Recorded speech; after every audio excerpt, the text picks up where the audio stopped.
नमस्कार दोस्तों। आज हम आपके लिए एक विशेष बात को लेकर के आए हैं जो बहुत से हमारे लोगों को जानना बहुत जरूरी है। क्योंकि मैंने कुछ दिन पहले देखा एक वीडियो को जिसमें एक हमारा हिंदू संगठन का भाई अपने चेहरे को चमकाने के लिए आ, तिलक लगा करके, कोट पहन करके और एक चर्च में घुस गया, कलीसिया में घुस गया और वहां पर विरोध कर रहा है। वीडियो शुरू करें। मैं ये पूछना चाहता हूं मिस्टर फादर से, चर्च का फादर से मैं पूछना चाहता हूं कि जीसस क्राइस्ट का ग्रंथ का नाम बताओ। इसमें कोई ग्रंथ करके नहीं है दिया। हाँ हाँ, क्या है? द गॉस्पेल ऑफ जॉन्स, वो सब क्या चीज है? बाइबल क्या चीज है? धार्मिक ग्रंथ। धार्मिक ग्रंथ है। ये कहां से मैन्युफैक्चर हुआ है? जस्ट टेल मी कहां से मैन्युफैक्चर हुआ है? Of course it was not printed in India. Bharatvarsh में ये पैदा हुआ ही नहीं था। विदेशी क्रिश्चियन लोगों का, विदेशी भाषाओं का बाइबल हमारे इंडिया में चलेगा नहीं। हमारा क्या है? चारों वेद है, मनुस्मृति है, उपनिषद है। हम कोई भी क्रिश्चियनों का बाइबल को फॉलो नहीं करेंगे। Am I clear? बोलो। ओम भूर्भुवस्सुः तत्सवितुर्वरेण्यं भर्गो देवस्य धीमहि धियो यो न प्रचोदयात्। ओके, जय श्री राम। जय श्री राम।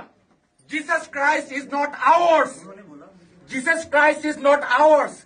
हमारा कौन है? राम भगवान। Am I right? It should be. साला इधर बाबरी मस्जिद बन रहा है, उसके लिए कोई आवाज नहीं उठा रहा है ना? बाबरी मस्जिद बन रहा है, उसके लिए कोई आवाज नहीं उठा रहा है। हिंदुओं का धर्म परिवर्तन होना चाहिए, है ना? मौलाना Mahmood Madani is anti national, that bastard should be arrested. बोल सकते हो ना? हम धर्म परिवर्तन करवाएंगे। Why baby? Why baby? हमारा जीसस क्राइस्ट। जवाब दे ना, जवाब दे भाई, जवाब दे। ओके, जवाब दे। सबके सामने पूछ रहा हूं इसको। मदर मैरी, जीसस क्राइस्ट को पैदा करने वाला मदर मैरी कैसे प्रेग्नेंट हुई थी? बताओ। I am waiting. घड़ी नहीं है फिर भी बोल रहा हूं। भैया, जीसस क्राइस्ट कैसे पैदा हुआ था? बताओ। पवित्र आत्मा के द्वारा। अरे तू बिना सेक्स के बच्चा पैदा कर सकता है? वही तो परमेश्वर का पवित्र पुत्र आत्मा के तभी है ना, द्वारा। क्योंकि पवित्र आत्मा का इंसान के अंदर पाप वो है। नहीं घुसेगा तो बच्चा मतलब कैसे भाई, पैदा होगा? पाप से अगर पाप से जन्म हुआ व्यक्ति कभी भी पाप से छुटकारा नहीं दे सकता, है ना? Yes. तो इसलिए परमेश्वर की आत्मा ये जो बायोलॉजिकल जो होता है उसके द्वारा पैदा नहीं हुआ है, ठीक है ना? Really? हाँ। Can you explain this to the gynecologist? You baby? Yeah, Are you educated? Are you educated, baby? Yes, I'm educated. Okay, you know the process of मैं वही तो बच्चा कहती- पैदा अगर- करने का प्रोसीजर बताऊंगे। अगर जैसे मैं- बच्चा पैदा करने का प्रोसीजर भाई बताऊंगे। मेरी सुन तो सही। मैं जैसे पैदा हुई हूँ, अब कैसे पैदा हुई बताओ? आपको कैसा? अरे मम्मी पापा के मिलने से पैदा हुए ना, साहब बताओ खुल के। अरे सांड और गाय मिलेगा तभी तो बच्चा पैदा होता है ना। खुल के बोल रहा है फिर। अरे क्या सांड- करेगा वो फिर? तो आप बीच में क्यों बोल रहे हो? बैठ जाओ वहीं, वहीं वो बैठो। मुझसे- ये जवाब देगा, ये यहाँ पे खड़ा होकर सबको कॉन्फ्रेंस करना तो- चाहिए। तो आज हम इसी बात को मेरे दोस्तों बिल्कुल साफ साफ क्लियर करना चाहते हैं आपको कि आप इस चीज को ध्यान से समझें कि कुंवारी स्त्री से बालक कैसे उत्पन्न हुआ। यह सवाल बहुत से लोगों के जीवन में है और हमें आशा है कि इस वीडियो के द्वारा आप इस कॉन्सेप्ट को समझ पाएंगे, आप इस परिस्थिति को समझ पाएंगे कि कुंवारी मरियम से एक बालक उत्पन्न कैसे हुआ। मुझे बड़ा दुख होता है इस बात का कि हमारे हिंदू भाई लोग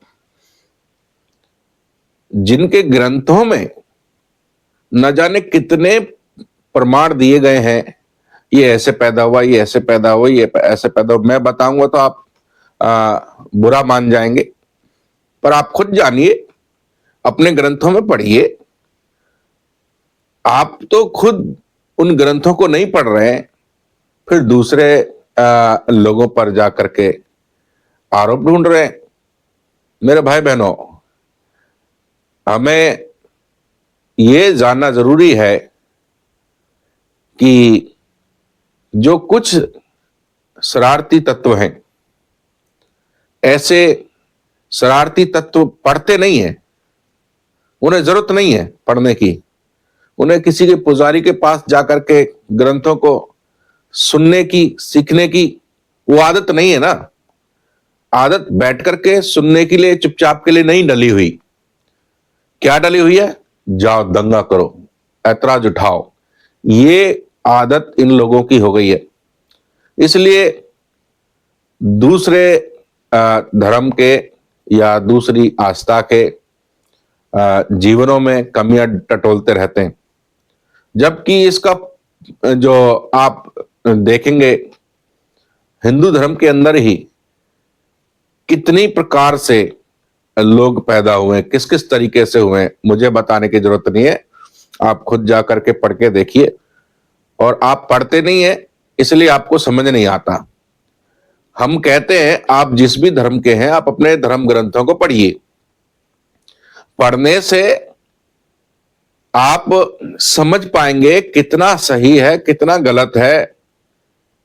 दूसरे के लिए तो हम उंगली उठा रहे, वो ऐसा नहीं हो सकता, पर अपने में, हमारे में ऐसा हो सकता है। भाई क्यों हो सकता है? जब तुम्हारे में हो सकता है उसके में भी हो सकता है। मुझे समझ नहीं आता, यदि कोई दूसरा भाई धर्म का यदि इस सवाल को करता तो मैं एक बार समझ भी लेता कि भाई सवाल जायज है। पर हमारे हिंदू भाई जिनके ग्रंथों में भिन्न भिन्न प्रकार से जन्म लिए लोग हैं, जो उन पर फिर भी हिंदू लोग, हमारे भाई लोग विश्वास कर रहे क्योंकि उनके ग्रंथों में लिखा है। तो मेरे अजीज भाई बहनों, आज हम आपके इसी सवाल को बताएंगे कि कुंवारी स्त्री से बालक कैसे उत्पन्न हुआ। अर्थात मरियम नाम की जो स्त्री थी, वो कुंवारी होने पर भी वो बालक को कैसे उत्पन्न कर पाई, बिना शादी के, बिना शारीरिक संबंध के। मैं थोड़ा खुल करके भी बात करूंगा, बुरा ना मानिए, क्योंकि समझाने का और सिखाने का समय है, इसलिए सही से समझेंगे तो ही सीख पाएंगे।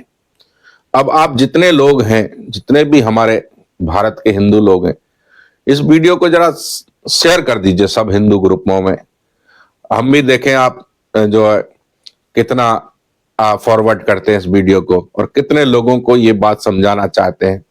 और इस वीडियो को उस भाई तक जरूर पहुंचाएं जो तिलक लगा करके वो विरोध कर रहा था, क्योंकि उसको सीखना है ना, तो उसको भी सिखा रहे हैं हम। और जिनके मन में ये प्रश्न है उनको भी सिखाना चाहते हैं। और सीखने के लिए तो चुप बैठ करके सुनना पड़ता है और ध्यान से देखना पड़ता है, पूरा देखना पड़ता है। पूरा वीडियो देखिए और कॉन्सेप्ट को समझिए। मेरे अजीजों, आप देख रहे हैं हमारा चैनल विश्वास लाओ। मैं हूं ब्रदर डॉक्टर प्रदीप जॉन, और आप हमारे चैनल को बहुत प्यार दे रहे हैं, हमारी वीडियो को बहुत लाइक करते हैं, वीडियो को पूरा देखते हैं। इसके लिए मैं बहुत आभारी हूं।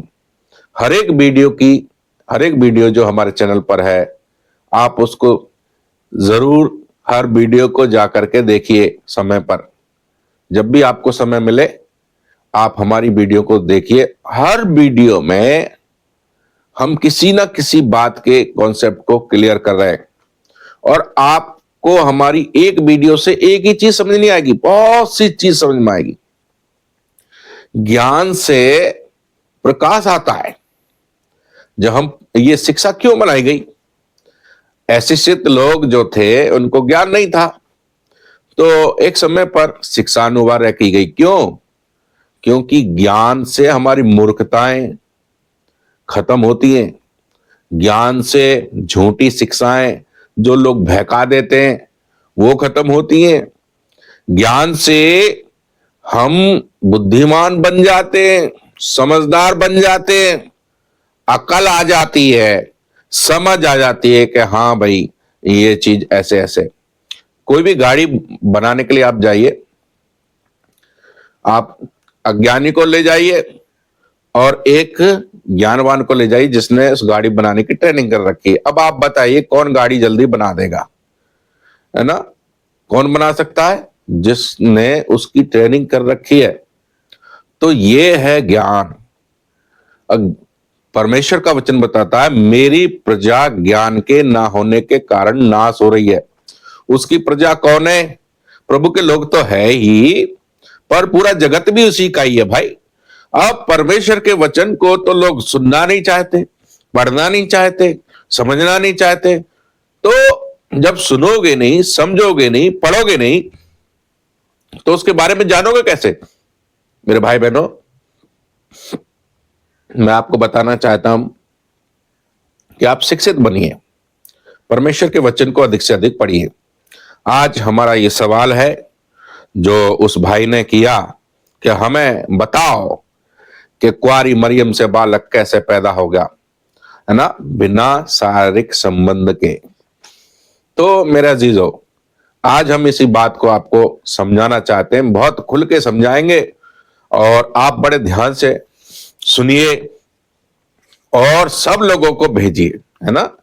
जितने भी हमारे भारतीय लोग हैं, सब हिंदुओं के पास में ये वीडियो होनी चाहिए, यदि आप सच्चे हिंदू हैं तो। यदि हिंदू नहीं है तो शेयर मत करिए। सच्चे हिंदू है ना तो आप शेयर करिए। क्यों? क्योंकि ये हिंदुओं का कॉन्सेप्ट है, क्रिश्चियनों का नहीं है। यदि मुस्लिम भाइयों का, सिख भाइयों का भी यदि दिमाग में ये प्रश्न है तो आप भाइयों के लिए भी ये हमारी ओर से जवाब है। तो इस बात को आप ध्यान से सुने और समझने का प्रयास करें। विरोध करने से जो है सत्य नहीं बदल जाता है। सत्य जो है वो सत्य ही है। सत्य को प्रमाणित करने के लिए परमेश्वर को मनुष्य की आवश्यकता नहीं है, वो खुद साक्षात गवाह है। आप समझ रहे हैं मैं क्या कह रहा हूं? सत्य को साबित करने के लिए, प्रकट करने के लिए वो साक्षात खुद गवाह है। उसे मनुष्य की जरूरत, गवाही की जरूरत नहीं मनुष्य की।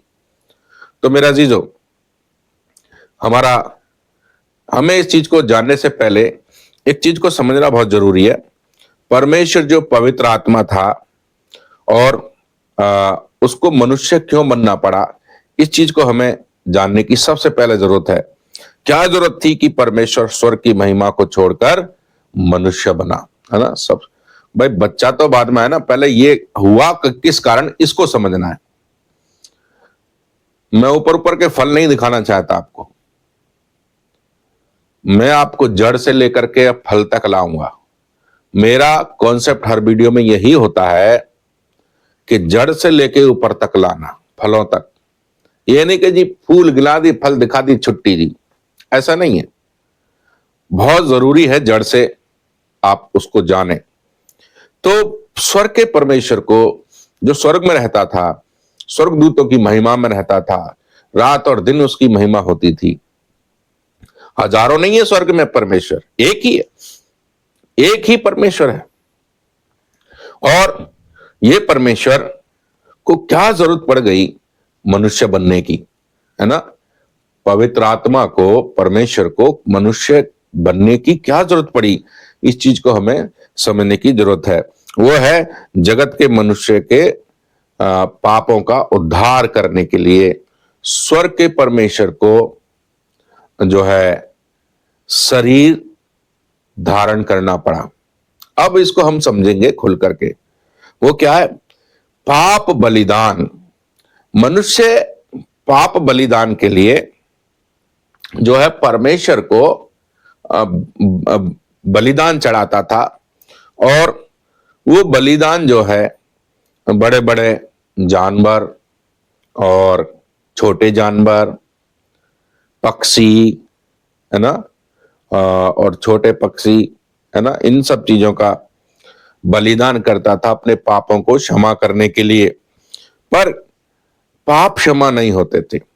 मनुष्य चाहता था कि बलिदान के द्वारा, पाप बलिदान के द्वारा उनके पाप क्षमा हो जाएं, पर उनके पाप क्षमा होते ही नहीं थे। वो क्यों नहीं होते थे? क्योंकि परमेश्वर उसको ग्रहण नहीं करता था। जब तक परमेश्वर उसको ग्रहण ना करे, देखिए आपको मैं एक उदाहरण दे रहा हूं, मुझे प्रभु साफ दे रहा। आप एक एटीएम में गए, आपको 10,000 रुपए जमा कराने बैंक अकाउंट में, बैंक बंद है। अब एटीएम में गए, एटीएम में आप पैसे डालेंगे, है ना, आप जब पैसे डालेंगे वो अंदर मशीन ने ले लिए, गिन लिए, जब तक मशीन उसको अंदर ना ले ले तब तक तो वो आपके खाते में चढ़ने वाले नहीं है। और चाहे आप मशीन में कितने बार भी डालते रहें, जब तक वो एक्सेप्ट नहीं करेगी अपने अंदर, तब तक वो आपके खाते में चढ़ने वाला नहीं है, चाहे आप कितनी बार उसमें प्रयास करते रहें। तो प्रयास अपनी जगह है, ग्रहण करना अपनी जगह है। मनुष्य प्रयास करता था पर परमेश्वर ग्रहण नहीं करता था। परमेश्वर क्यों नहीं ग्रहण करता था? परमेश्वर ग्रहण नहीं करता था। पाप बलिदान के लिए मनुष्य जो हम देखते हैं जानवरों का और छोटे जानवरों का, पक्षियों का प्रयोग करता था, और जिनमें लहू होता था इसी चीज का प्रयोग किया जाता था, है ना। पृथ्वी पर हम अब देखते हैं कितने प्रकार की चीज हैं। देखिए, पक्षी है, और फिर हम देखते हैं जानवर है, मनुष्य है, और जल जंतु है जिनके अंदर लहू है। पाप बलिदान उसी का किया जा सकता है जिसके अंदर लहू है, नंबर 1। तो पक्षियों में, जानवरों में, मनुष्यों में और जल जंतुओं में ही लहू है। और जो है इन सृष्टि में लहू नहीं, जो आप भी ये देखते हैं चांद, सितारे, बादल, आसमान, इनमें लहू नहीं, इनके द्वारा बलिदान, पाप का बलिदान नहीं किया जा सकता मनुष्य के लिए। तो पाप जो बलिदान है, पाप को क्षमा करने के लिए बलिदान हो रहा है, और ये पाप बलिदान सृष्टि से नहीं है, क्योंकि सृष्टि के अंदर खून नहीं है। तो पाप बलिदान के लिए खून का बहना बहुत जरूरी है। तो क्या है, हम देखते हैं सृष्टि में लहू नहीं, तो उसको बलिदान के रूप में प्रयोग नहीं कर सकते। तो हम देखते हैं सृष्टि के द्वारा मनुष्य के पापों की क्षमा है ही नहीं, बलिदान ही नहीं चढ़ाया जा सकता। बलिदान ही नहीं चढ़ेगा तो पापों की क्षमा भी नहीं है। पापी लहू, है ना, ये पापी लहू किस किस में? पक्षी में पापी लहू है, जानवरों में, मनुष्यों में, जल जंतुओं में, इनमें पापी लहू है। इस कारण बलिदान को ग्रहण नहीं किया जा सकता था, है ना। और इसको हम साबित करते हैं पवित्र बाइबल से। उत्पत्ति 3 अध्याय का 17 वचन यहां पर लिखा है, और आदम से उसने कहा, कौन कह रहा है? परमेश्वर कह रहा है, तूने जो अपनी पत्नी की बात सुनी और जिस वृक्ष के फल के विषय में मैंने तुझे आज्ञा दी थी कि तू उसे ना खाना, उसको तूने खाया है, इसलिए भूमि तेरे कारण शापित है। भूमि तेरे कारण शापित है। तो पक्षी कहां रहते हैं? भूमि पर। जानवर कहां रहते हैं? भूमि पर। मनुष्य कहां रहते हैं? भूमि पर। जल जंतु कहां रहते हैं? भूमि का हिस्सा है ना। तो ये सारी चीजें जो भूमि पर आप देखते हो, ये सब चीज तो शापित हैं, और शापित चीज से आप पवित्र कैसे बन सकते हो?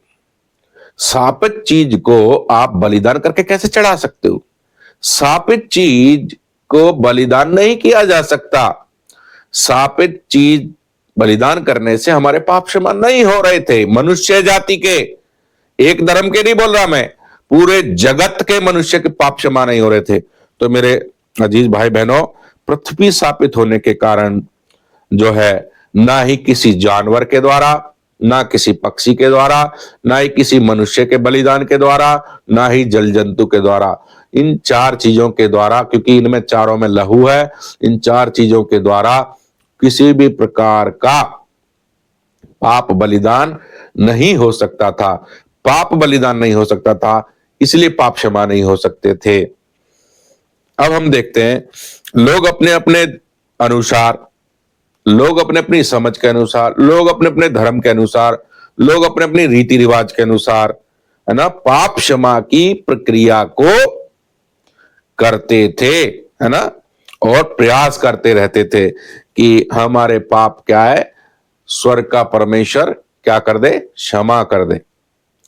तो हम देखते हैं ये इन चीजों के द्वारा, सृष्टि के द्वारा, पक्षी, जानवर, मनुष्य, जल जंतु, इनके द्वारा पापों की क्षमा, यानी कि पापों का बलिदान ही नहीं है, क्षमा तो छोड़ो, पहला ही स्टेप नहीं है, पापों का बलिदान ही नहीं हो सकता। बलिदान बहुत जरूरी है पापों को क्षमा करने के लिए। तो हम देखते हैं पाप बलिदान के नियम क्या हैं, इसको हम पहले समझेंगे। पाप बलिदान के जो है 4 नियम हैं और उसको हम समझ लें। सबसे पहला, बलिदान के लिए एक शरीर होना चाहिए और वो भी साफ सुथरा शरीर। दूसरा, लहू होना चाहिए। ये कैसा लहू होना चाहिए? ये भी जो है हम शरीर में देखते हैं, हड्डी होनी चाहिए और वो देह और लहू पवित्र होना चाहिए, है ना। तो ये 4 चीज हैं जो पाप बलिदान में नियम है। तो मेरे अजीजों, हमें ये समझना है, ये पक्षियों के पास शरीर है, लहू है, हड्डी है, पर सापित है। ये चीज पूरी 3 हो रही है, चौथी नहीं हो रही। इसलिए किसी भी जगत के पक्षी के द्वारा पापों का बलिदान नहीं दिया जा सकता। हम देखते हैं जानवरों में शरीर है, हड्डी है, लहू है, पर यह भी सापित है क्योंकि धरती पर रहता है। इसलिए किसी भी जगत के जानवर के द्वारा पापों का बलिदान नहीं हो सकता। अब हम देखते हैं जल जंतु में भी शरीर है, हड्डी है और उसके पास में जो लहू है, पर उसके पास वो भी पवित्र नहीं है, सापित है।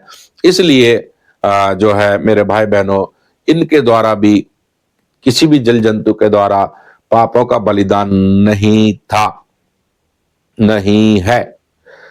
अब देखिए, मनुष्य बचा। मनुष्य के लिए क्या है? मनुष्य के लिए क्या है? मनुष्य के पास में शरीर है, लहू भी है, हड्डी भी है, पर मनुष्य भी सापित है। इसलिए मनुष्य के बलिदान के द्वारा भी, जगत के किसी मनुष्य के बलिदान के द्वारा भी पापों का बलिदान नहीं हो सकता। पापों का बलिदान मैं सब धर्म के लिए बता रहा हूं मैं आपको। आप ये मत कहना हमारे धर्म में ये है, हमारे धर्म में ये है, हमारे धर्म में यही प्रथा थी शुरू में। पहले सब मनुष्यों के पाप क्षमा होने के लिए पाप बलिदान, है ना। तो पाप बलिदान के बारे में जाके अपने ग्रंथों में पढ़ो, आपको तब मालूम पड़ेगा, है ना। तो किसी भी जगत के मनुष्य के द्वारा पापों का बलिदान नहीं हो सकता था। पापों का बलिदान नहीं ग्रहण हो रहा तो पापों की क्षमा भी नहीं मिल रही थी जगत के मनुष्य को। हिंदू, मुस्लिम, सिख, ईसाई, जैन, बौद्ध, पारसी, जितने भी देश हैं, किसी को भी पापों की क्षमा प्राप्त नहीं हो रही थी। अब हम आते हैं,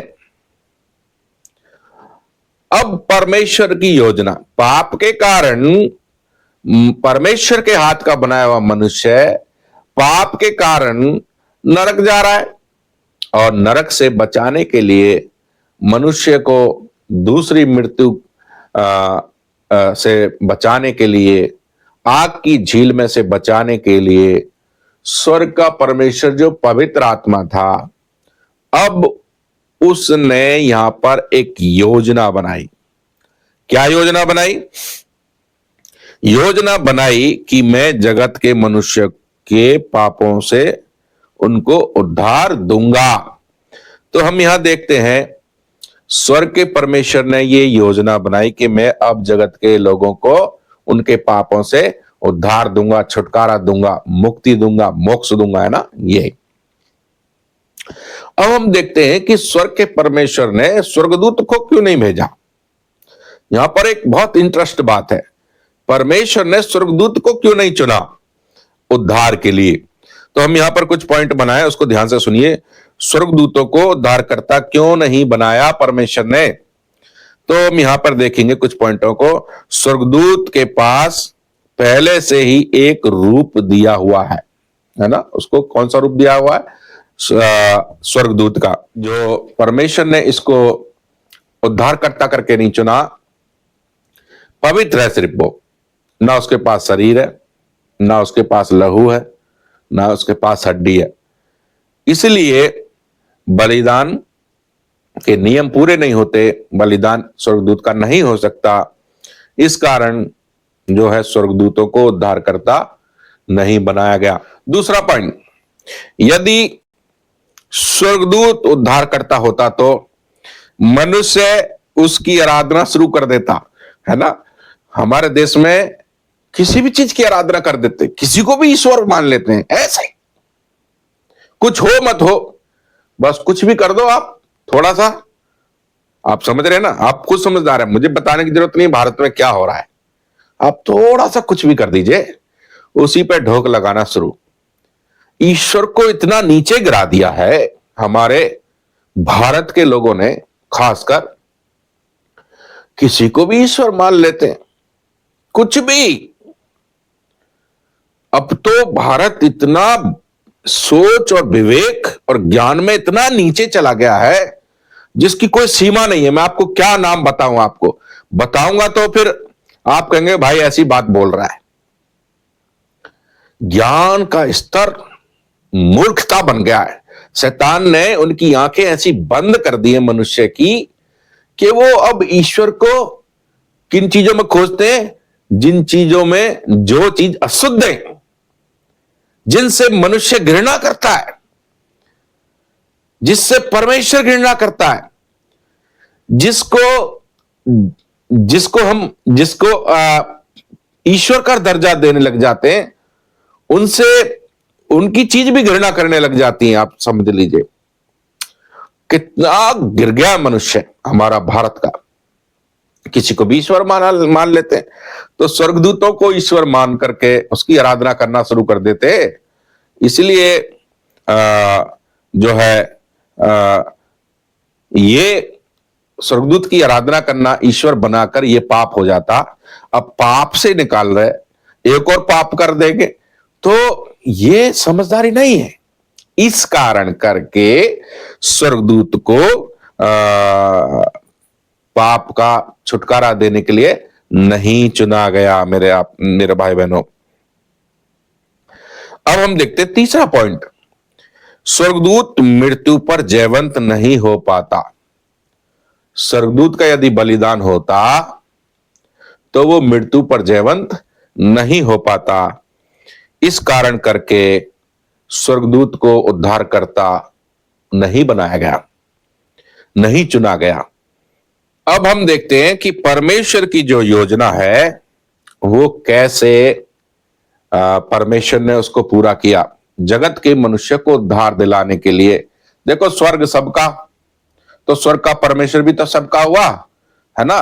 वो स्वर्ग का परमेश्वर जगत के सारे मनुष्य को पाप से छुटकारा, उद्धार, मुक्ति देना के लिए एक योजना बना लिया।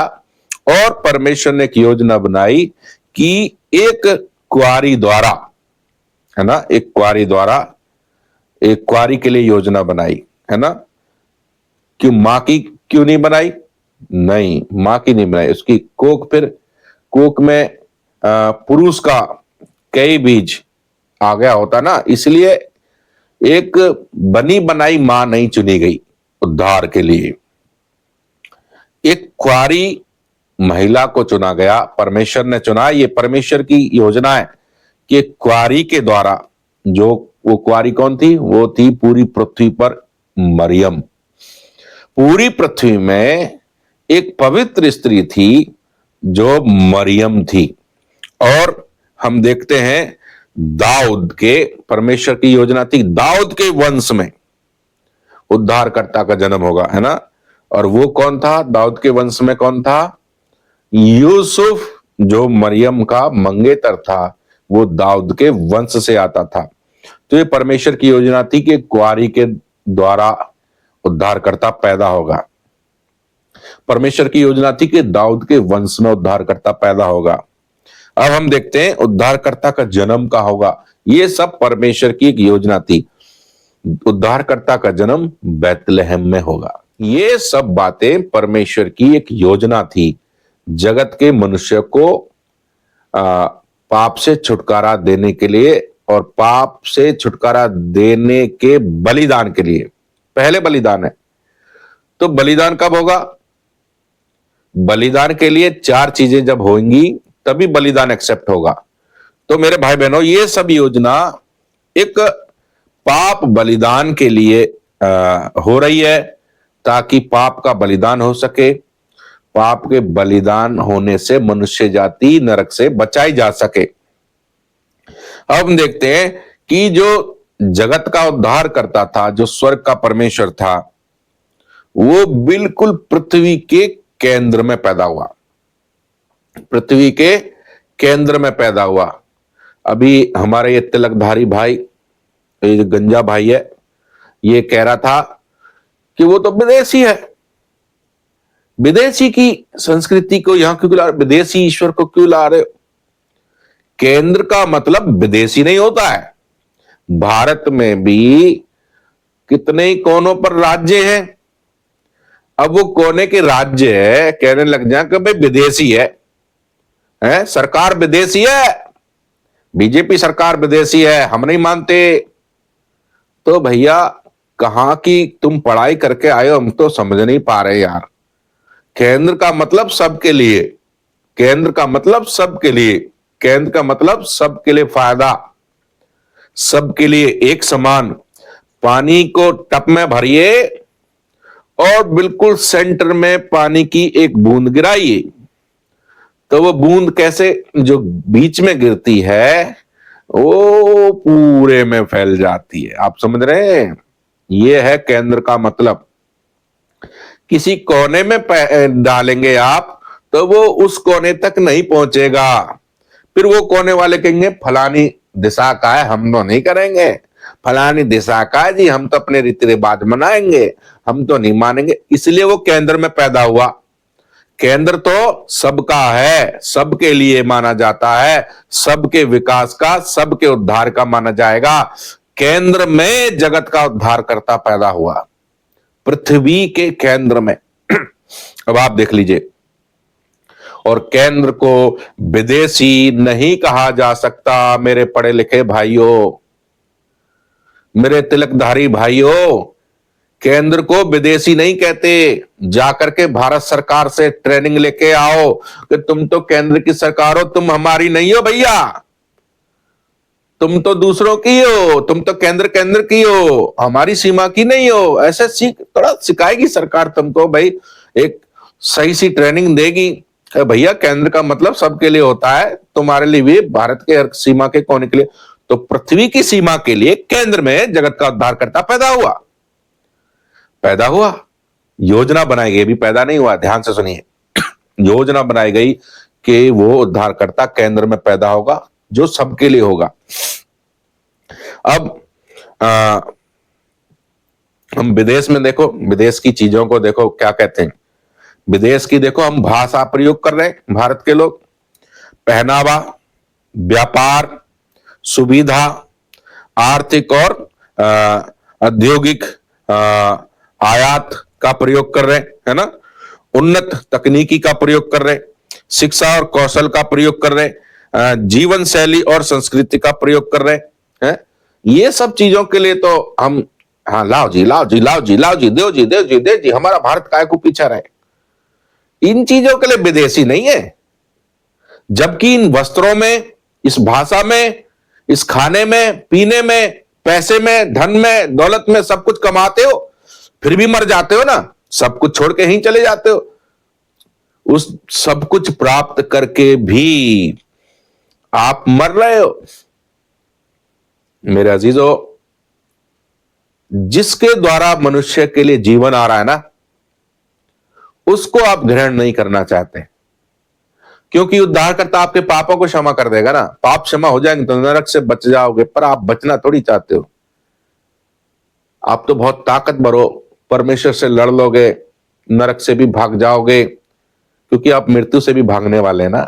मृत्यु से आप अमर होने वाले हैं, आपको अमर बूटी खिलाई जाएगी, है ना। अमर का बीज अमर का फल खा लो, अब बन भी जाओ तो तुम, कोई ऐसा स्थान नहीं है जो आपको अमर बना दे। और जो अमर बनाने के लिए, जो नरक से बचाने के लिए, जो स्वर्ग में प्रवेश कराने के लिए, स्वर्ग का परमेश्वर ही, कोई और भी नहीं, किसी और को चुना ही नहीं परमेश्वर ने, खुद अपने आप को केंद्र में पैदा करने के लिए एक योजना बनाई कि मनुष्य जाति पाप से छुटकारा पाले और मेरे स्वर्ग राज्य में प्रवेश कर जाए। और दूसरे धर्म का तो स्वर्ग नहीं है, स्वर्ग तो एक ही है। कहो जी हमारे धर्म का अलग, हमारे धर्म का अलग, हमारे देश का अलग, हमारी जाति का अलग स्वर्ग है, तो भैया खोज लो ऐसा स्वर्ग। धर्म, हिंदुओं का स्वर्ग खोज लो, मुस्लिमों का स्वर्ग खोज लो, सिखों का खोज लो, ईसाइयों का खोज लो, है जी, जातियों का खोज लो, खोजो तो सही, नहीं है बस की तुम्हारे। एक ही स्वर्ग है भैया, एक ही उसका परमेश्वर है, और वो एक ही परमेश्वर उद्धार करता जगत के लिए बन करके आया, केंद्र में पैदा होने के लिए आ गया है। आप एक बार सोच के देखिए कि शैतान ने आपकी बुद्धि को कितना मूर्ख बना दिया है कि जो चीज यहीं छूट जाएंगी उनसे तो तुम्हें प्यार है, उन्हें तो उनको तो तुम विदेशी नहीं कहते, उनको तो विदेशी नहीं समझते, पर जिस चीज से तुमको स्वर्ग मिल रहा है, नरक से बच रहे हो, उस चीज को तुम्हारे अंदर विदेशी करके उतार दिया है। शैतान है जो तुमको नरक भेजने पर तैयार है, और कुछ लोग हैं जो शैतान के एजेंट बनकर लोग पूरी दुनिया को मूर्ख बना रहे हैं, स्वर्ग के परमेश्वर को समझना नहीं चाहते, उसे विदेशी बना करके प्रस्तुत कर रहे हैं। तो मेरे अजीजों, ये जो उसने कोट पहन रखा था ना भाई ने, वो सब विदेश की तकनीकी हैं। ये जो लीड डाल रखी थी ना कान में, सब विदेशी तकनीक है ना। जो इंग्लिश बोल रहा है ना, वो सब विदेशी है। क्यों प्रयोग कर रहा भाई? फिर नंगा घूम, भारत में तो नंगे घूमते थे, नंगों की प्रथा थी, मूर्ख रखने की प्रथा थी, पढ़ने नहीं देते थे, पैसा नहीं रखने देते थे। अब क्यों तुम इन चीजों को कर रहा भाई तिलकधारी? आप समझ लीजिए अच्छे से मेरे भाई बहनों, ऐसे जो अज्ञानी लोग हैं उन लोगों को हमारी वीडियो जरूर भेजिए ताकि समझ पाए। हम विरोध नहीं कर रहे, हम तुम्हें समझा रहे हैं, प्यार से समझा रहे हैं। प्यार से समझ पाओगे तो अच्छे से अकल में आ जाएगी। हम आपको किसी प्रकार के विरोध से नहीं समझा रहे। हम देखिए, अज्ञानता या मूर्खता कब खत्म होती है? ज्ञान से खत्म होती है। अंधेरा ज्योति से खत्म होता है ना, ऐसे ही अशिक्षा जो है ज्ञान से, शिक्षा से खत्म होती है। तो अगर आपको कोई चीज नहीं मालूम तो उसके बारे में जानकारी लीजिए, कहीं से भी लीजिए, पर किसी चीज का विरोध, किसी चीज के दिल को दुखाना, किसी चीज को ना समझना, तो आपको मूर्ख बना रही है। पूरी दुनिया जान रही है कि आप सबसे ज्यादा मूर्ख बने बैठे हो इस समय, और पूरी दुनिया देख रही है ना। न जाने कितने ही हमारे हिंदू भाई लोग इसी तिलकधारी का विरोध कर रहे हैं। क्यों? क्योंकि समझ नहीं है। समझ होती तो ऐसी बातें नहीं करता। जिन चीजों को हम अपना रहे हैं, जैसे कि विदेशी चीजों को जो हम अपना रहे हैं, खाना पीना चलन है, और भी जितनी भी चीज जो आप देखते हो, विदेशी चीजें जो हम भारत में आज कर रहे हैं, उनके द्वारा स्वर्ग राज्य नहीं है, उन्हें तो आप अपना रहे हो। पर जिसके द्वारा स्वर्ग राज्य है, जिस स्वर्ग के परमेश्वर के द्वारा स्वर्ग राज्य है, उसे कहेंगे नहीं जी ये तो विदेशी धर्म है, विदेशी ईश्वर है, और ये हमारा तो नहीं है, हम तो इतने सालों से ये करते आ रहे हैं, हम तो अब ये नहीं करेंगे। अरे नया प्रधानमंत्री जब बनता है तो वही प्रधानमंत्री कहलाता है। पुरानी बातें बीत गई, अब देखो नई बातें हो गई हैं।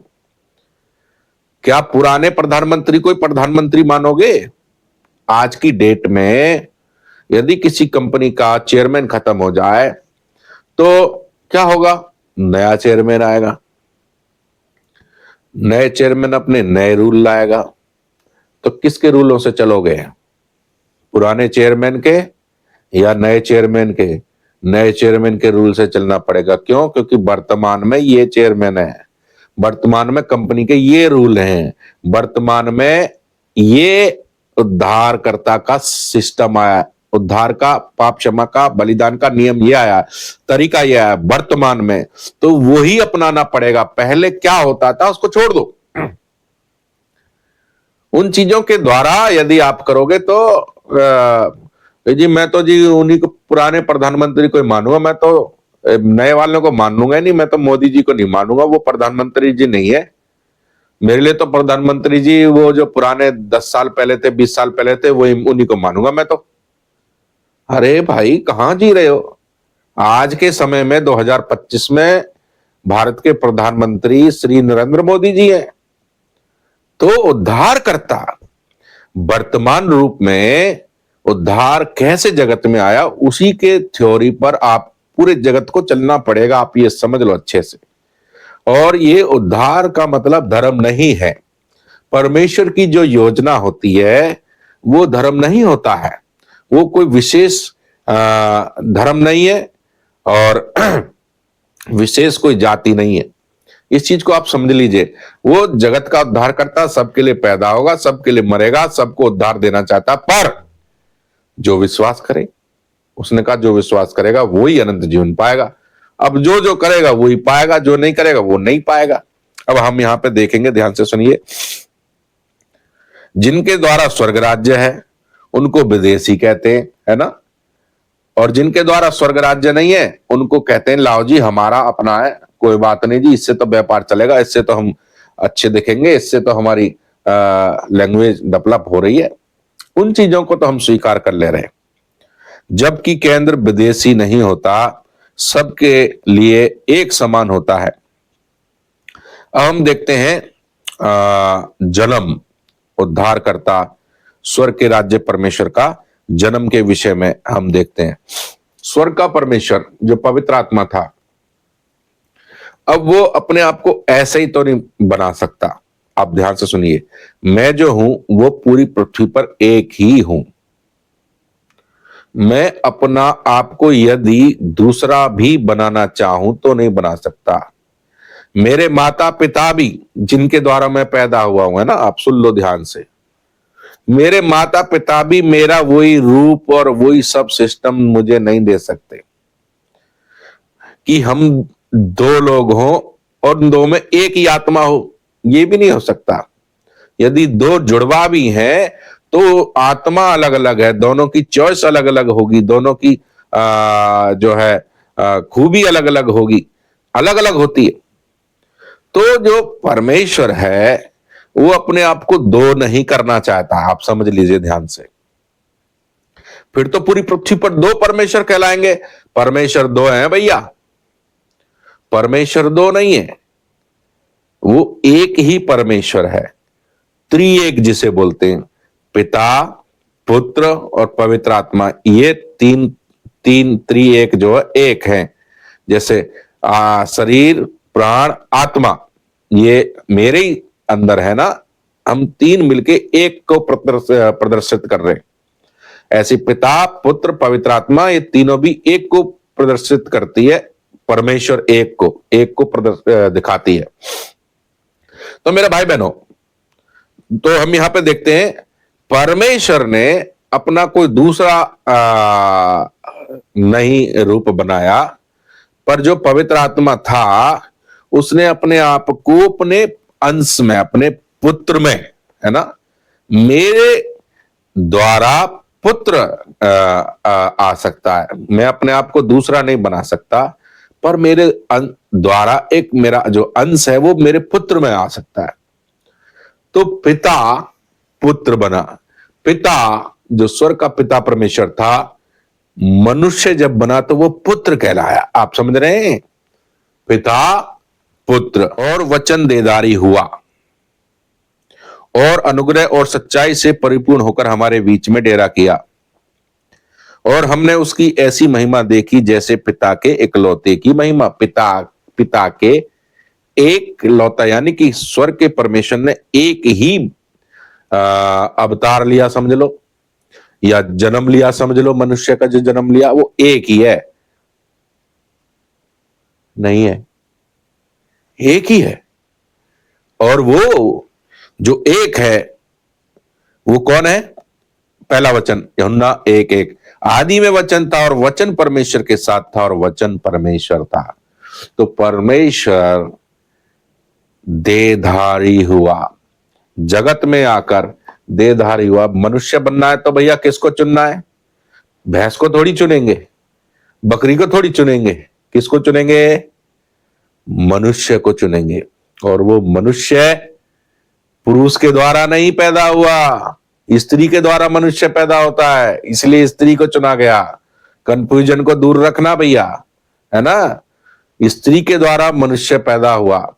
तो स्वर्ग का परमेश्वर उसी प्रतिक्रिया के द्वारा, है ना, उसी प्रतिक्रिया के द्वारा जिस प्रकार से बालक गर्भ में उत्पन्न होता है, उसी प्रतिक्रिया के द्वारा परमेश्वर गर्भ में आएगा। आप देखिए अब कैसे आया, देखिए। यूसुफ का जो खून है वो सापित खून है। सापित खून यदि जाता मरियम के गर्भ में तो उस बालक के अंदर सापित खून होता, और सापित खून का बलिदान कैसे हो सकता था? और बलिदान होता तो फिर तो वही मनुष्य के जैसा कहलाता ना।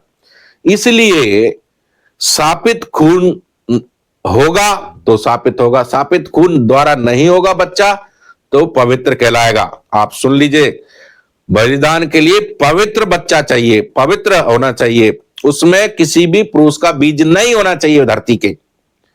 धरती के पुरुष का बीज यदि आ गया तो वो बच्चा पाप का बलिदान नहीं दे सकता।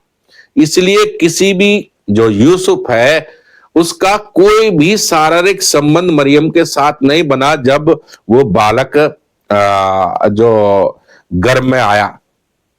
तो आप समझ रहे हैं, पापी खून के द्वारा नहीं है, पवित्र जो भी कुछ बालक होगा वो पवित्र होगा, है ना। अब वो प्रतिक्रिया मैं बताऊंगा आपको, थोड़ा ध्यान से सुनिए, समझने को प्रयास कीजिए। यीशु यहूदी धर्म के अंदर पैदा तो हुआ, पर यीशु ने यहूदी धर्म को नहीं फैलाया।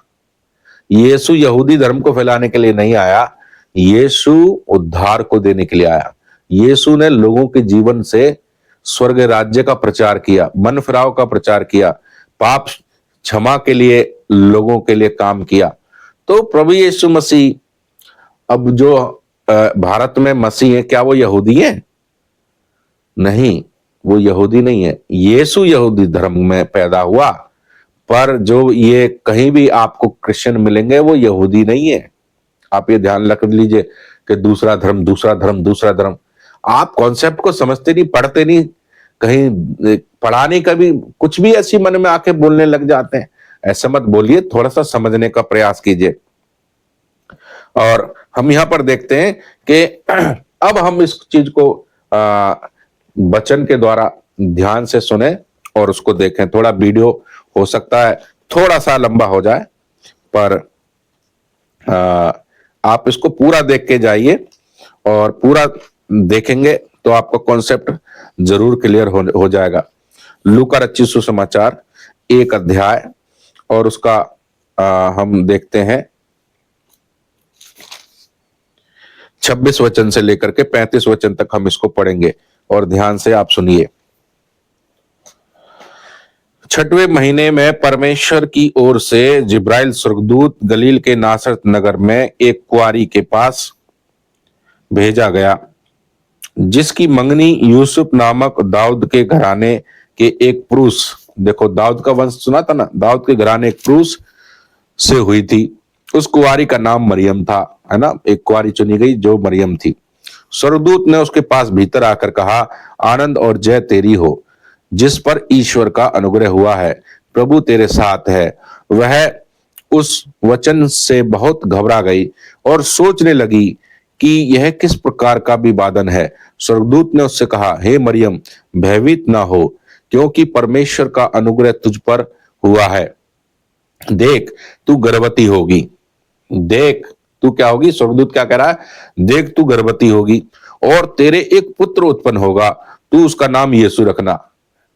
तू गर्भवती भी होगी और पुत्र जनेगी और उसका नाम यीशु रखना है। स्वर्गदूत बता रहा है ना, क्योंकि वो कौन है? वो स्वर्ग का परमेश्वर जो गर्भ में आने वाला है, जो पैदा होगा, उसका नाम क्या रखना है? स्वर्ग के परमेश्वर का नाम यीशु रखना है, स्वर्गदूतों ने बताया।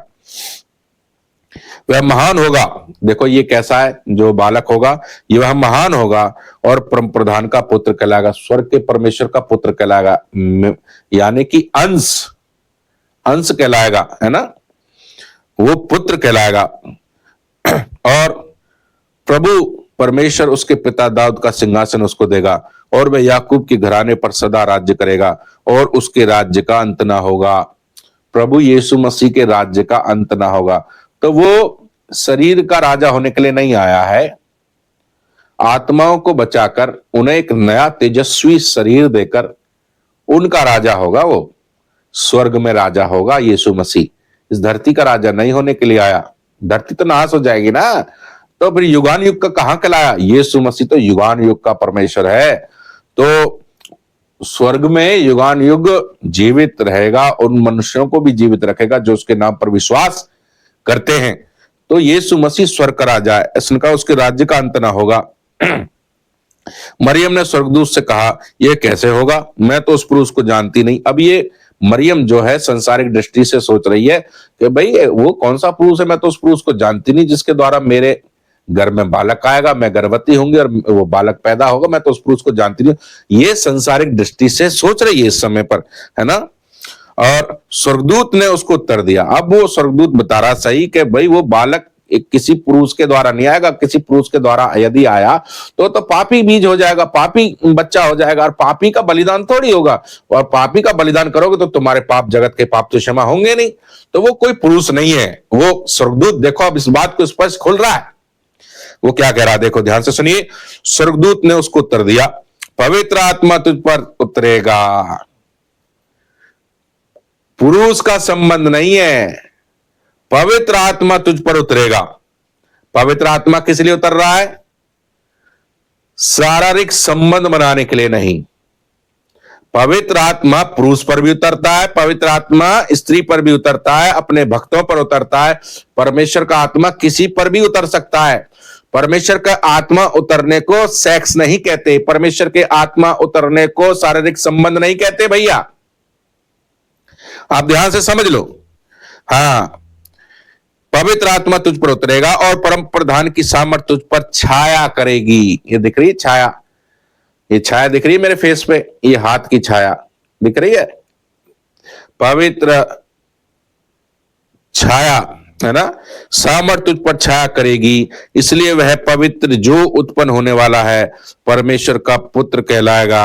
और देख तेरी कुटुंबनी, बस ये 35 तक हमको पढ़ना था। तो छाया के द्वारा, छाया का मतलब भी शारीरिक संबंध नहीं होता भैया, आप समझ लो। छाया में खड़े होंगे तो उसका प्रभाव हम पर जरूर पड़ेगा, है ना। पर छाया का मतलब ये नहीं है कि छाया हमारे साथ में शारीरिक संबंध बना रही है। आप समझ लो अच्छे से, बुद्धि खोल के, इसलिए मैं खुल के बोल रहा हूं। छाया शारीरिक संबंध नहीं है। पवित्र आत्मा छाया से, अपने जो गर्भ में बैठने वाला था उसने वो छाया से ही काम कर बैठ गया गर्भ के अंदर। और छाया सेक्स नहीं है, छाया शारीरिक संबंध नहीं है, स्त्री पुरुष का संबंध भी नहीं है। तो पवित्र आत्मा जो पवित्र था, पवित्र आत्मा परमेश्वर खुद इस गर्भ में छाया के रूप में इस गर्भ में बैठ गया, धारण किया। कैसा बन के बैठा?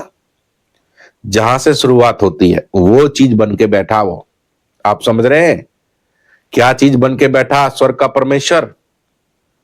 एक शरीर लेके नहीं बैठा, वो चीज लेके बैठा जिससे शरीर पनपता है, आप समझ रहे हैं? परमेश्वर वो भी बन सकता है, आप समझ लीजिए। परमेश्वर की सामर्थ कितनी अद्भुत है और उसकी योजना कितनी अद्भुत है कि वो मनुष्य जाति को पाप से छुटकारा देने के लिए स्वर्ग की महिमा को छोड़कर पृथ्वी पर मनुष्य बन गया। मत्ती रचित सुसमाचार 1 अध्याय और उसका मैं पढ़ूंगा यहां 18 से 24 तक, ध्यान से सुनिए इसको। यीशु मसीह का जन्म इस प्रकार से हुआ कि जब उसकी माता मरियम की मंगनी यूसुफ के साथ हो गई तो उसके इकट्ठा होने से पहले, इकट्ठे नहीं हुए ही, वह पवित्र आत्मा की ओर से गर्भवती पाई गई। पवित्र आत्मा की ओर से, यानी कि अब उस जो मरियम के गर्भ में बालक है, जो बच्चा है, जो परमेश्वर है, वो पवित्र आत्मा की ओर से है, किसी पुरुष के द्वारा प्रेग्नेंट नहीं है वो, है ना। आप ही इस बात को समझ लीजिए, वो किसी पुरुष के द्वारा प्रेग्नेंट नहीं है, पवित्र आत्मा जो है उसके अंदर बैठा है, गर्भवती पाई गई है पवित्र आत्मा की ओर से। यानी कि ये एक योजना है, ये एक शारीरिक संबंध नहीं है, ये एक योजना है परमेश्वर की, कि परमेश्वर उसके गर्भ में 9 महीने तक पले। आप समझ रहे हैं? हाँ, अब देखिए, पवित्र आत्मा की ओर से गर्भवती पाई गई, अतः उसके पति यूसुफ ने, जो धर्मी था, उसे बदनाम करना नहीं चाहता था, उसे चुपके से त्याग देने का विचार किया।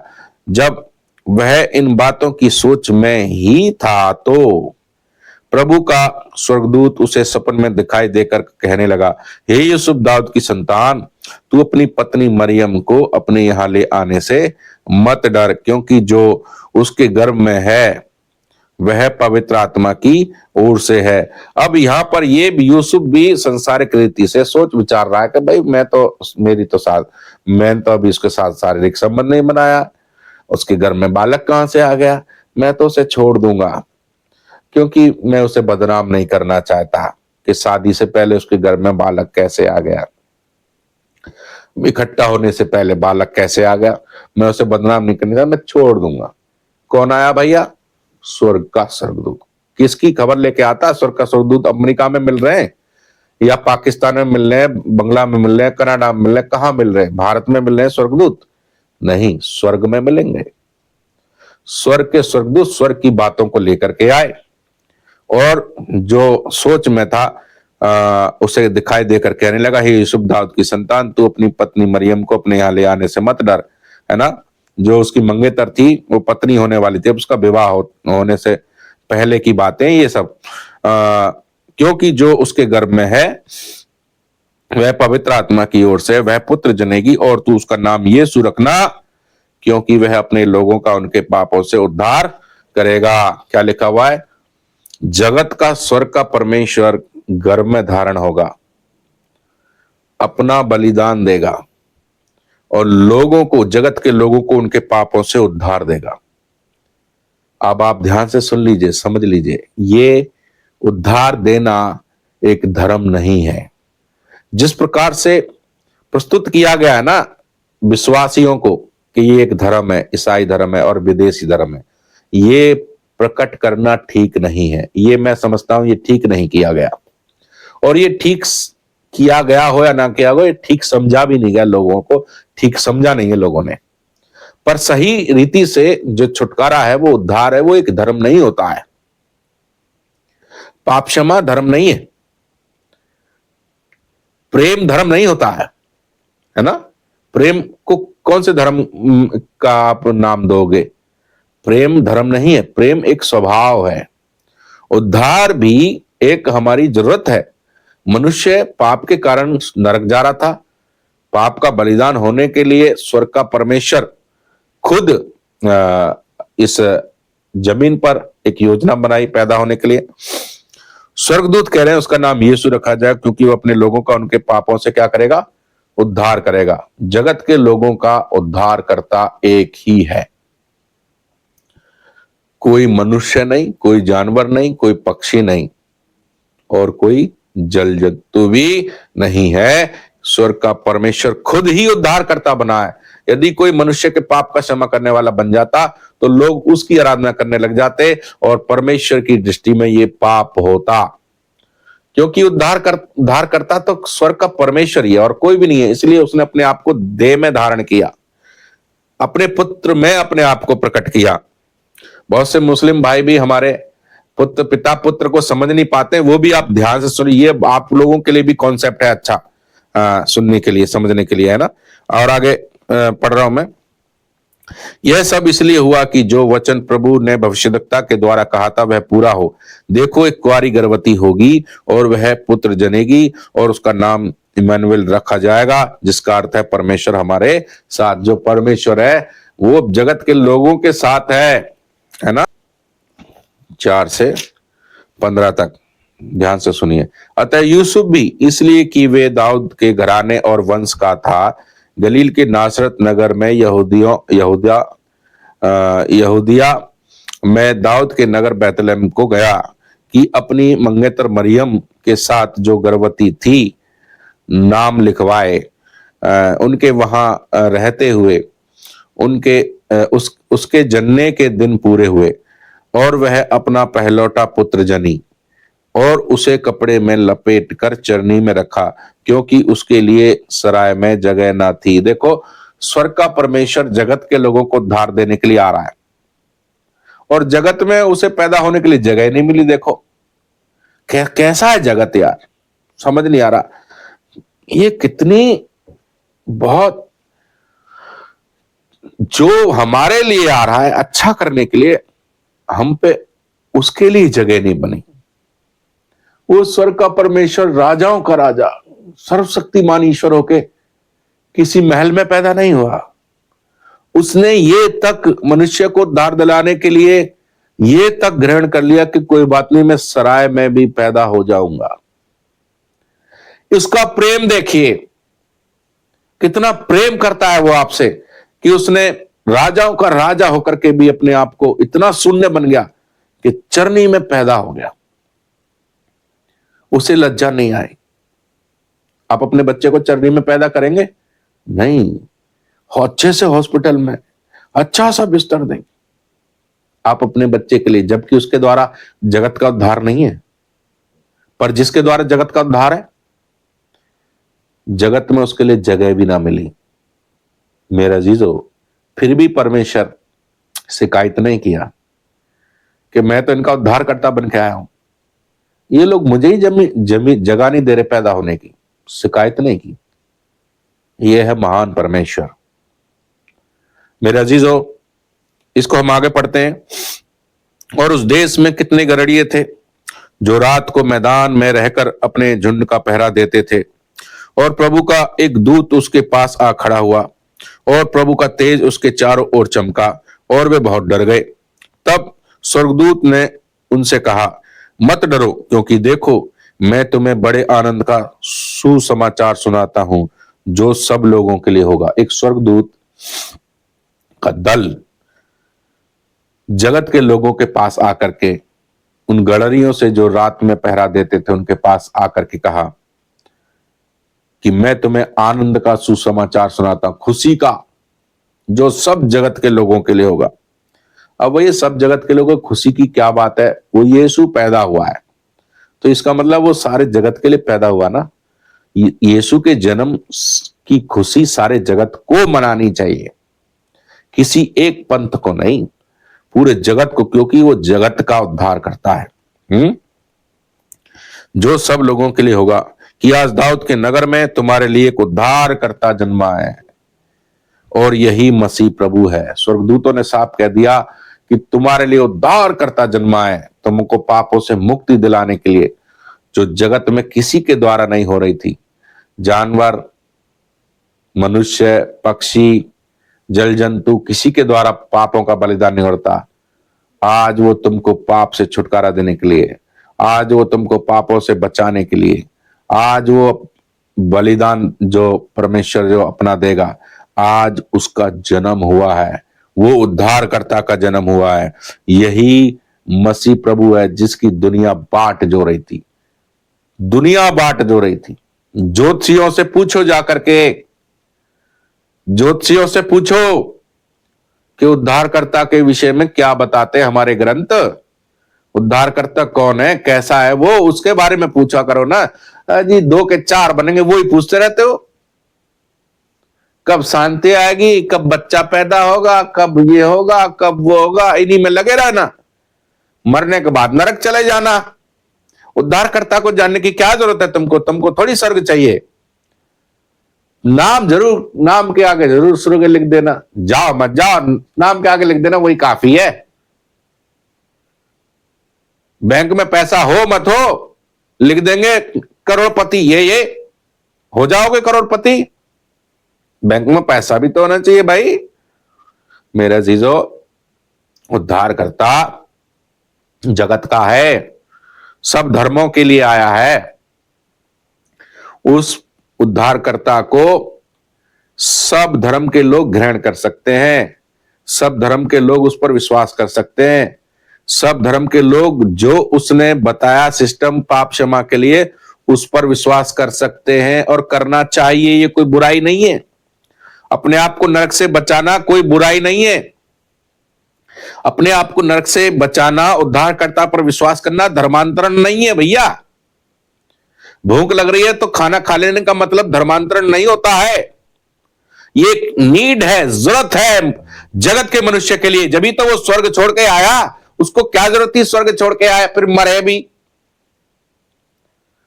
आपके लिए आपकी पत्नी बच्चे, आपके लिए कोई मरने वाला नहीं है, आपके रिश्तेदार भी मरने वाले नहीं है, पर स्वर्ग का परमेश्वर आपके लिए मरा। क्यों? बलिदान होने के लिए कि आपके पाप क्षमा हो। हम तो नहीं विश्वास करेंगे तो विदेशी है, तो स्वर्ग को भी विदेशी मान लो। आज से सूरज को भी विदेशी मान लो, परमेश्वर को भी विदेशी मान रहे हो ना। जो उद्धार देने के लिए आया, जो आपके लिए, उसके आकाश को, उसके सूरज को, उसके चांद को, उसके सितारों को, उसकी हवा को, उसके पेड़ों को, उसके जल को, सबको विदेशी मान लो। नहीं मानोगे ना, क्योंकि तुम्हारी जरूरत है, लालची हो। अरे इसके बिना कैसे जीवित रहेंगे, तो स्वर्ग के बिना भी कैसे जीवित रहोगे, मर जाओगे। इसलिए तो स्वर्ग का परमेश्वर पूरा भूत भविष्य सब जानता है, आदि और अंत जानता है। इसलिए तो नरक से बचाने के लिए सब मरे, उससे अच्छा है कि एक मरे। इसलिए सबको मारने के लिए प्रभु नहीं आया, खुद अपने आप को ही बलिदान करने के लिए जगत में आ गया। मेरे अजीजों, एक और हम वचन को पढ़ेंगे, मत्ती सुसमाचार 2 अध्याय और उसका 1 से 3 तक। ध्यान से सुनिए, थोड़ा सा बस और समय है, उसके बाद हम खत्म कर देंगे। थोड़ा सा क्योंकि थोड़ा सा भाग रह जाएगा तो कॉन्सेप्ट क्लियर नहीं होगा। हम दूसरी वीडियो नहीं बनाना चाहते। हेरोदेस राजा के दिनों में जब यहूदा के बेथलेहम में यीशु का जन्म हुआ, तो पूर्व से कई ज्योतिषी यरूशलेम में आकर पूछने लगे, यहूदा का राजा जिसका जन्म हुआ है कहाँ है? क्योंकि हमने पूर्व में उसका तारा देखा है और उसको प्रणाम करने आए हैं। यह सुनकर हेरोदेस राजा और उसके साथ सारा यरूशलेम घबरा गया। जो 11 है, उन्होंने उस घर में पहुंचकर उस बालक को उसकी माता मरियम के साथ देखा और मुंह के बल गिरकर बालक को प्रणाम किया और अपना अपना थैला खोलकर उसको सोना और लोबान और गंधरस की भेंट चढ़ाई। और यहां पर हम देखते हैं कि जो कोने कोने से है ना, पूर्व दिशा के कोने कोने से जो है केंद्र में ज्योतिषी लोग जानते थे कि तारा चमक रहा, बड़ा तेज स्टार, इसका मतलब कोई बड़ी घटना घटी है धरती पे, बड़ा काम हुआ है।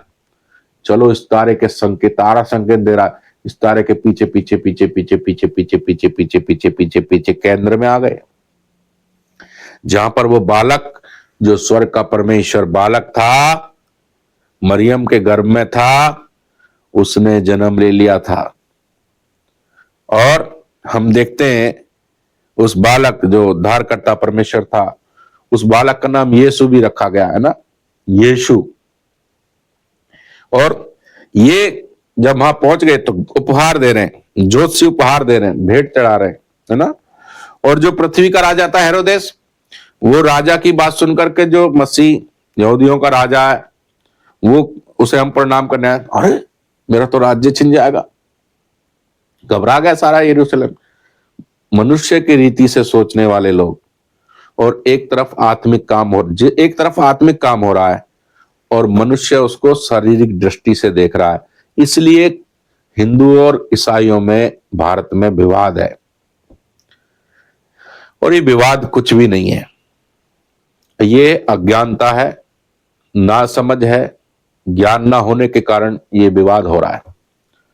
लोग, हिंदू लोग यीशु को विदेशी परमेश्वर करके समझ रहे हैं, शारीरिक रूप से देख रहे हैं, पर ईश्वर का परमेश्वर जो विदेशी नहीं है, उनका भी है, उनके अंदर भी उसी की आत्मा है।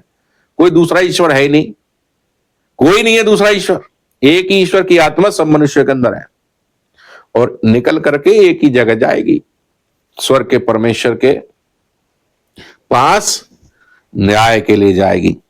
तो परमेश्वर ने क्या सिस्टम बना रखा है वो उस पर हम बात नहीं करेंगे। और इसका 13 वचन भी,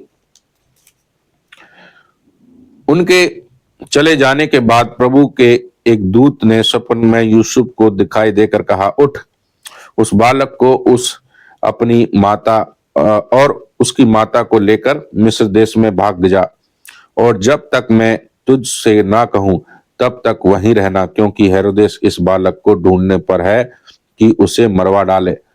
तो बालक तो पैदा हो गया, पर हेरोदेस बालकों को मरवाने पर है, क्योंकि उसने सुना ना कि बालक राजा बनेगा, तो वो बुद्धि से सोच रहा, अपने संसारिक दृष्टि से सोच रहा है कि अब उद्धार करता समय से पहले बालक के समय पे ही मर जाए। उस दुख को, जो क्रूस का दुख है, वो तो उसी समय पे होगा ना, एक समय रखा गया है बलिदान का, तो बच्चा होते ही थोड़ी उसका बलिदान करना है। तो ये बच्चा होते ही का मतलब बलिदान नहीं होता, स्वयं बलिदान होता है। ये तो हत्या, 2 साल के बच्चों को जो पैदा हुए थे उनको हेरोदेस राजा मरवाने पर तो ये हत्या हो जाती है, बलिदान नहीं होता, तो भी पाप क्षमा नहीं होते। इसलिए स्वर्गदूतों ने कहा तू चला जा, मिस्र को भाग जा, क्योंकि ये बलिदान नहीं है, ये हत्या है।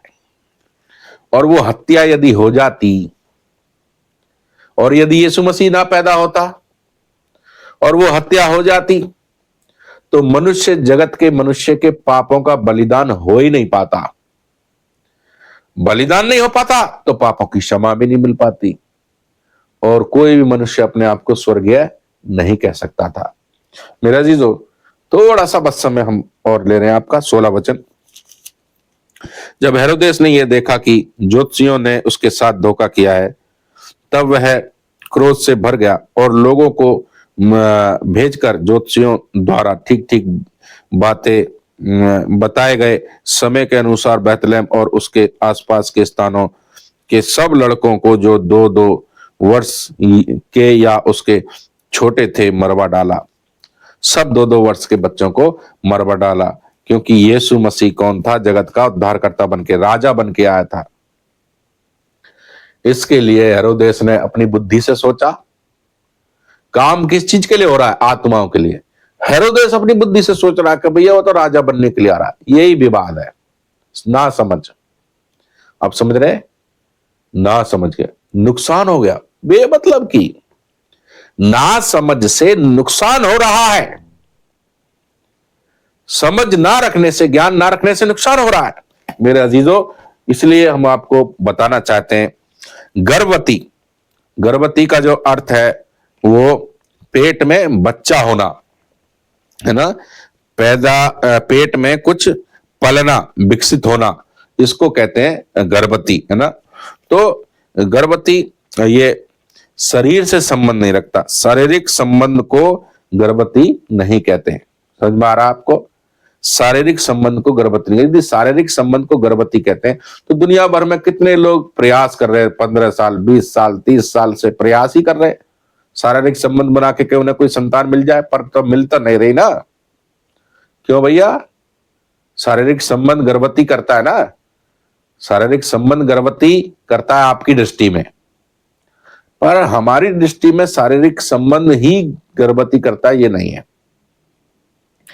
परमेश्वर की दया और अनुग्रह भी होना जरूरी है। जब तक परमेश्वर ना चाहे तब तक कोई भी स्त्री गर्भवती नहीं हो सकती।